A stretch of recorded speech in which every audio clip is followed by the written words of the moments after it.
What's up guys, Shane here for Fugatech 3D Printing, and today I'm checking out some flexible filament from Inverntech. I think I'm saying that right.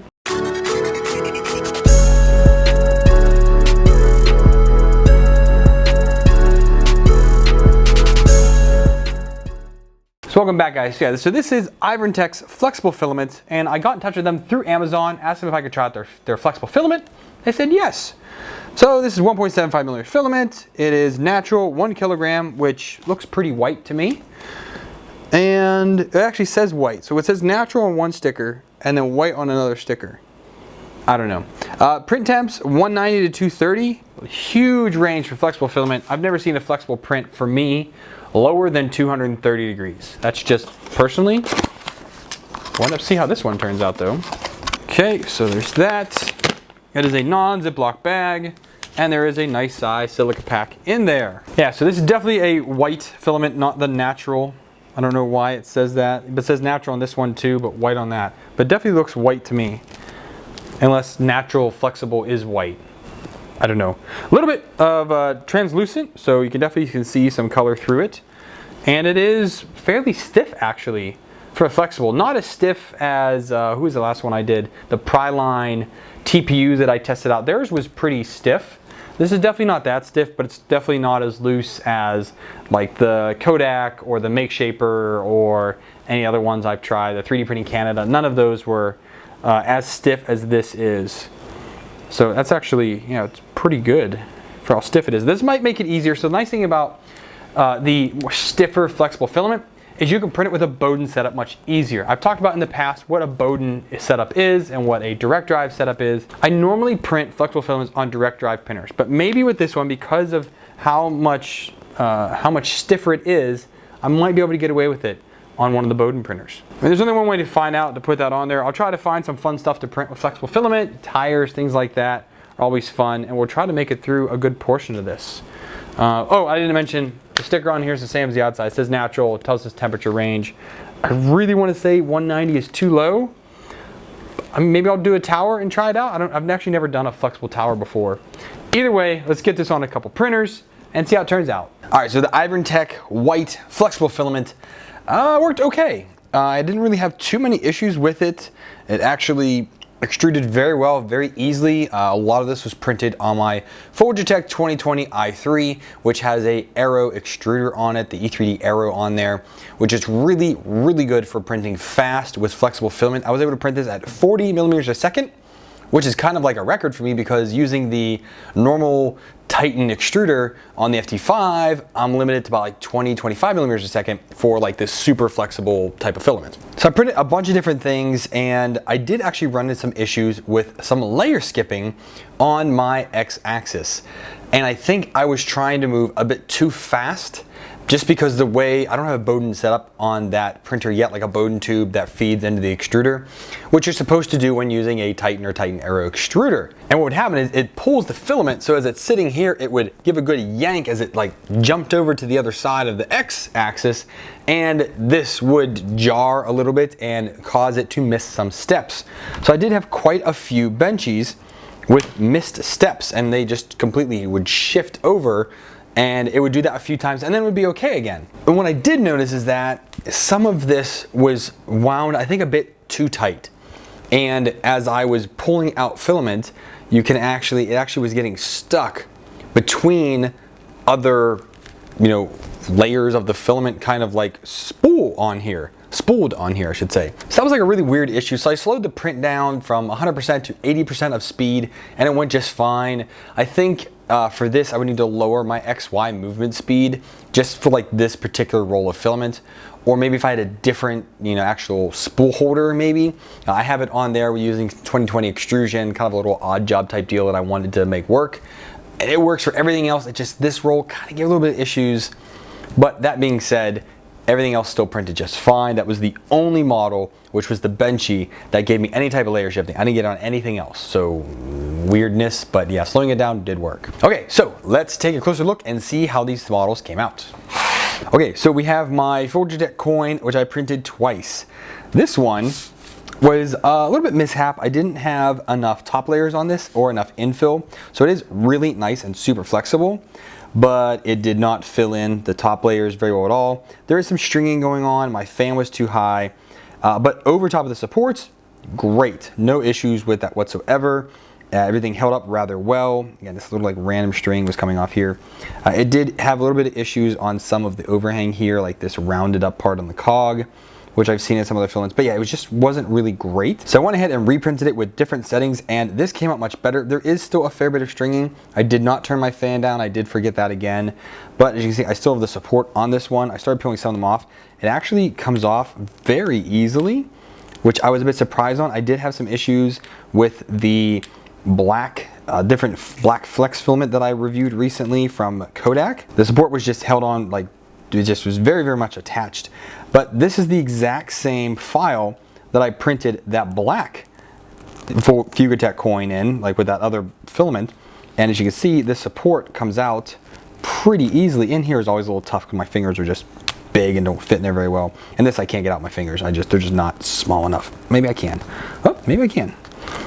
Yeah, look at that. So all the support off there very easily. You can see that looks great over top of where the support was. It actually did much better out here. I had 4 top layers with 2 perimeters on here and 4 bottom layers.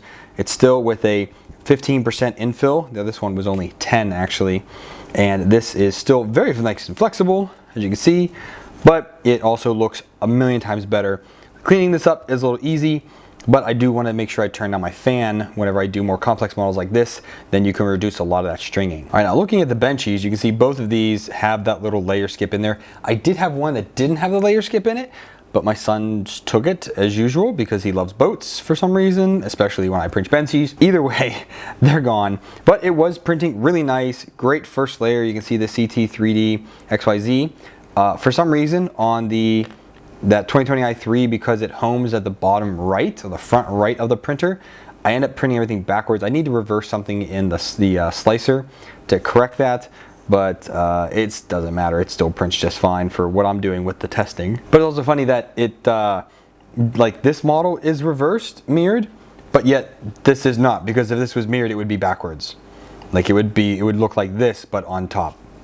But it's not, so I'm not really sure what happened there.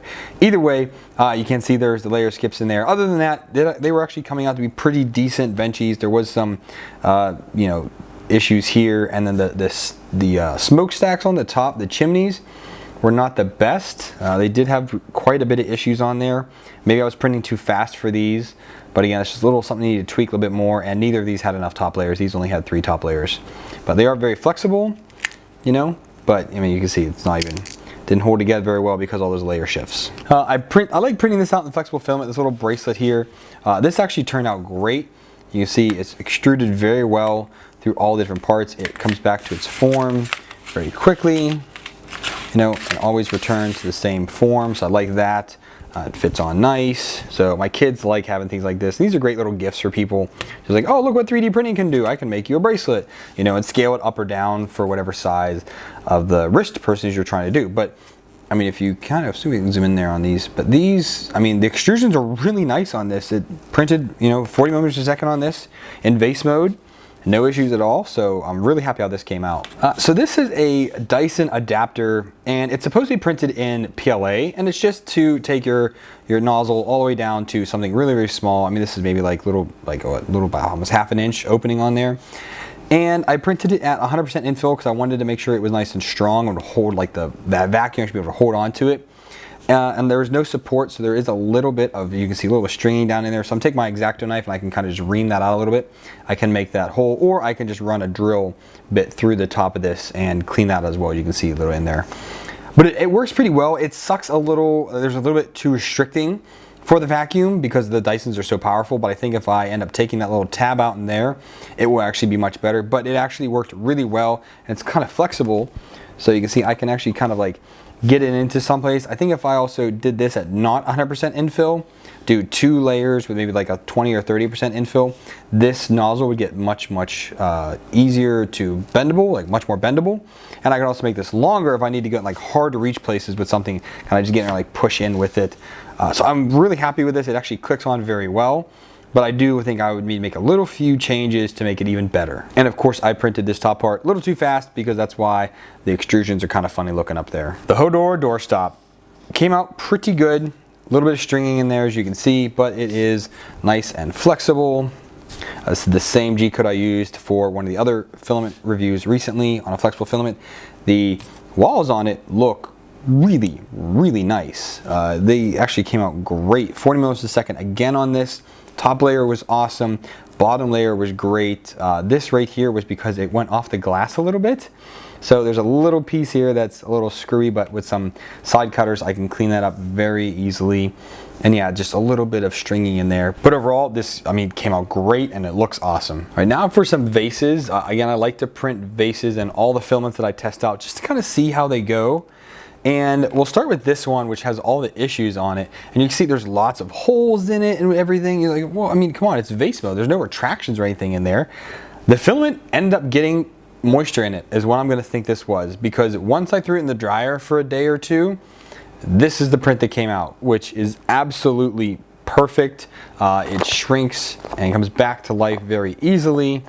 I should say compresses, you kind of roll it up in a ball and right back to where it was. Pretty cool. I love printing with flexible filament.